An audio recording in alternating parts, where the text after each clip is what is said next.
प्रिय भक्तगण, आज हम आपको एक कथा का श्रवण करा रही हूँ जो सुनने मात्र से आपके जीवन में सुख, संपत्ति और धन की वर्षा होगी। तो चलिए कथा को प्रारंभ करते हैं। अगर आप यह कहानी सुन रहे हैं तो पूरा सुनिए।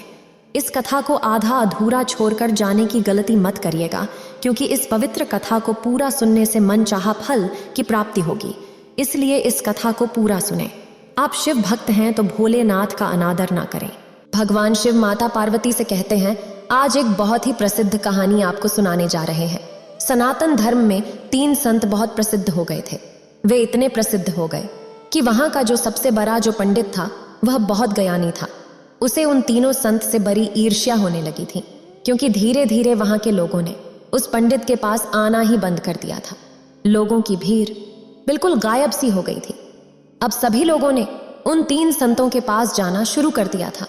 वहां का प्रधान पंडित सोचता कि ये तीनों कौन हैं जो मेरे रहते संत बन गया है, क्योंकि इस रियासत में यह प्रथा है कि जब तक किसी इंसान को मान्यता ना दे दे तब तक वो संत नहीं बन सकता। पंडित बड़ा परेशान रहने लगा, क्योंकि लोगों में उस पंडित की लोकप्रियता दिनों प्रतिदिन कम होती जा रही थी। लेकिन एक दिन तो हद ही हो गई। पंडित पूरे दिन अपने आसन में बैठा रहा, लेकिन एक भी व्यक्ति उनसे मिलने नहीं आया। पंडित के क्रोध का ठिकाना न रहा। उसने निश्चय किया कि आज तो उन तीनों संतों की खैर नहीं, आज तो मैं उन तीनों को सबक सिखाकर ही रहूंगा। वह पंडित अपनी पूरी वेशभूषा में तैयार हुआ। उसने सोने का ताज पहना, हाथ में प्रधान का प्रतीक वाला सोने का डंडा लिया और चल पड़ा उन तीनों से मिलने। वे तीनों एक बड़ी सी झील के उस पार रहा करते थे। पंडित एक नाव में बैठकर झील के उस पार पहुंचा। थोड़ा आगे चलने पर उसे एक बड़े से पेड़ के नीचे 3 सीधे सादे से इंसान बैठे हुए दिखाई दिए। वे तीनों आसान पर चुपचाप उस पेड़ के नीचे बैठे हुए थे। पंडित ने उनके पास जाकर कहा, क्या तुम तीनों वह प्रसिद्ध संत हो जिनके कारण लोगों ने मेरे पास आना बंद कर दिया है? उन तीनों ने कहा, संत? अरे नहीं नहीं, हम किस बात का संत है? हम तो संत बनने के लायक नहीं हैं। ये तो यहाँ के लोग कहते हैं कि हम तीनों संत हैं। पता नहीं किसने ये झूठी अफवाह फैला दी, जिसे सुनकर लोगों की भीड़ यहाँ आ जाती है। हम तो रोज ही मना करते हैं कि ये मत आया करो, लेकिन हम जितना मना करते हैं भीड़ उतनी ही बढ़ती जाती है। हम इस भीड़ से परेशान हो चुके हैं। ये भीड़ भाड़ हेम अच्छी नहीं लगती है। हम तो एकांत में ही रहना चाहते हैं। अच्छा हुआ आप आ गए, अब आप ही बचाइए हमें इस भीड़ से। यह सुन वह पंडित तो खुशी से फूला न समाया। सोचने लगा, ये तो बड़े ही भोले लोग निकले।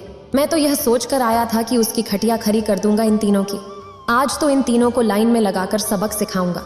फिर पंडित ने पूछा, लेकिन तुम तीनों करते क्या हो?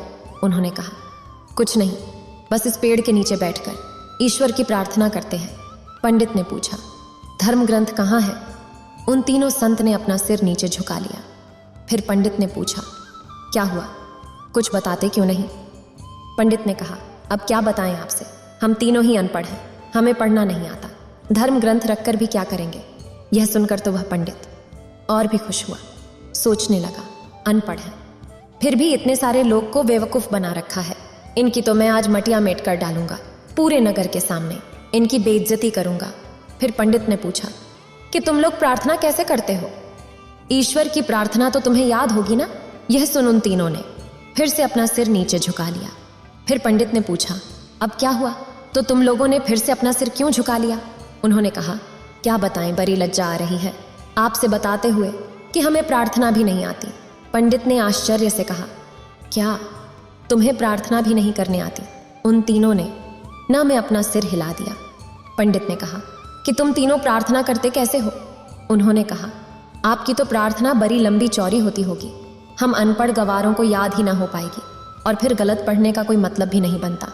इसलिए बहुत सोच विचार के बाद, बहुत ध्यान करने के बाद हमने अपनी खुद की एक प्रार्थना बना ली। यह सुन पंडित जोर से चिल्लाया, क्या तुम अपनी खुद की प्रार्थना बना ली? प्रार्थना तो सर्वमान्य होती है, शास्त्रों में लिखी होती है, हजारों हजारों साल पुरानी होती है, लेकिन तुम लोगों ने अपनी खुद की प्रार्थना बना ली। उन्होंने कहा, हमसे बहुत बड़ी गलती हो गई, हमें माफ करें, हम अनपढ़ गंवार इंसान, हमें कुछ नहीं पता। अब आप हमें जो प्रार्थना सिखाएंगे हम वही प्रार्थना आज से करेंगे। हम आपके पैर पड़ते हैं, हमसे बहुत बड़ी गलती हो गई, हमें क्षमा करें और आप हमें अपनी बलि प्रार्थना को सिखाएं। लेकिन पंडित के मन में जिज्ञासा जागी कि देखूं तो इन्होंने कौन सी प्रार्थना बनाई है। फिर पंडित ने कहा, पहले तुम लोग मुझे अपनी प्रार्थना सुनाओ। उन्होंने कहा, नहीं महाराज, हम अनपढ़ गवार की प्रार्थना का कोई मतलब नहीं, आप हमें और शर्मिंदा ना करें। आप हमें अपनी वाली प्रार्थना सिखाएं। लेकिन पंडित नहीं माना, इसलिए पंडित के बार बार कहने पर आखिर में वो अपनी प्रार्थना सुनाने के लिए राजी हो गए। उन्होंने कहा, हमने बहुत सोचा, बहुत विचार किया, लेकिन हमें कोई प्रार्थना ना सूझी। फिर हमें याद आया, भगवान के 3 रूपों को माना गया है, इसलिए हमने इसी पर अपनी प्रार्थना बना दी। अगर आप हमारी प्रार्थना सुनेंगे तो हम पर हंसेंगे। इसके बाद भी तीनों चुप हो जाते हैं। फिर पंडित ने कहा, अरे बताओ, नहीं हंसूंगा मैं। उन्होंने कहा, भगवान के 3 रूप हैं, इसलिए हमने प्रार्थना बना दी कि हम भी 3, तुम भी 3, हम पर कृपा करो। ये सुनते ही पंडित भी हंस पड़ा। बोले, जिंदगी में बहुत प्रार्थना सुनी है, पर ऐसी प्रार्थना कभी ना सुनी।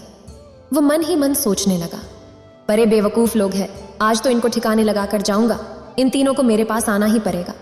फिर उन तीनों ने कहा, आप हमारी छोड़िए, अपनी प्रार्थना सिखाइए, हम आज भी वही करेंगे। पंडित ने उन्हें ईश्वर की प्रार्थना सिखानी शुरू की। उन्होंने कहा, एक और बार फिर दूसरी बार पंडित ने प्रार्थना भी सुनाई। उन्होंने कहा, एक बार और पंडित जी तीसरी बार भी सुनाई। उन्होंने कहा, एक बार और कहीं भूल ना जाए। पंडित ने फिर सुनाई। उन्होंने कहा, एक आखिरी बार, और पंडित जी ने कहा, घबराओ मत, कभी कभी मेरे पास भी आया करो, धीरे धीरे तुम लोगों की जिंदगी भी सुधरने लगेगी, और अगर रोज आओगे तो ये प्रार्थना भी सीख जाओगे। उन्होंने कहा, जी जैसी आपकी आज्ञा। पंडित बड़ा खुश हुआ। उसने कहा, तुम लोग डरना मत, मेरे पास आओ, मैं तुम्हें माफ कर दूंगा और लोगों से भी माफ करवा दूंगा। उन्होंने कहा, आपका बहुत बहुत धन्यवाद, आप बड़े महान इंसान हैं। फिर पंडित ने सोचा, चलो एक झंझट छूटी, इन मूर्खों को तो लाइन पे ले आया। वह अपनी नाव पर बैठकर वापस जाने लगा। नाव अभी झील के बीचों बीच पहुंची ही थी कि पीछे से कुछ लोगों के चिल्लाने की आवाज आई। पंडित और माझी ने पीछे मुड़कर देखा तो उनकी आंखें फटी की फटी रह गईं। वे तीनों पंडित को पुकारते हुए झील के पानी पर दौड़ते हुए चले आ रहे थे। वे तीनों पानी पर ऐसे दौड़ रहे थे मानो कोई जमीन पर दौड़ रहा हो। ये देखकर तो पंडित के हाथ से वह सोने का डंडा छूटकर वहीं नाव पर गिर गया। यह चमत्कार तो आज तक मैंने देखा तक नहीं। वे तीनों भागते हुए नाव के किनारे आकर खड़े हो गए और पंडित से कहने लगे, आप वो प्रार्थना हमें एक बार और सुना दें, हम उसे भूल रहे हैं। वह कहता है ऐसे शुरू होती है, दूसरा ये कहता है वैसे शुरू होती है, मैं कहता हूँ ऐसे शुरू होती है। हम तीनों में बहस शुरू हो चुकी है। अब हम बहस करें या प्रार्थना करें, इसलिए आप हमें वो प्रार्थना एक बार और सुना दें। फिर पंडित ने झुककर उनके पैर ही पकड़ लिए और कहने लगा, अब तक जो भी बताया है, जो कुछ भी कहा है, सब कुछ भूल जाओ। तुम्हारी प्रार्थना जीती और मेरी प्रार्थना हारी। तुम्हारी प्रार्थना ही श्रेष्ठ है। श्रेष्ठ है क्योंकि वह सुन ली गई है, और सच तो ये है कि अब से मैं भी तुम्हारी वाली ही प्रार्थना करूंगा। गलती हमसे हुई है जो मैंने आपकी प्रार्थना को कम समझा, जबकि कमी तो मेरी श्रद्धा, मेरी आस्था में थी, कमजोर तो मेरी प्रार्थना थी। इसलिए आप लोग मुझे क्षमा करें, बड़ा उपकार होगा। ये तीनों संत बोलते रहे कि आप एक बार हमें अपनी वाली प्रार्थना और सुना दें, लेकिन वह पंडित चुपचाप अपना सिर नीचे झुकाए वहां से चला गया। अगर हमारी प्रार्थना सच्ची हो, सच्चे मन से की गई है, तो वो परमात्मा के द्वारा जरूर सुनी जाएगी। फिर चाहे वो 2 शब्दों की साधारण सी ही प्रार्थना क्यों ना हो। फिर भगवान शिव कहते हैं उन 3 संत की कहानी से सीखने को तो मिलता है कि हम चाहे कुछ भी करें, लेकिन उसे दिखावे के उद्देश्य से ना करें। हम जब भी किसी काम को करें तो हमारी पूरी आत्मा उसमें उतर जानी चाहिए। उस काम के प्रति हमारा पूरा समर्पण होना चाहिए।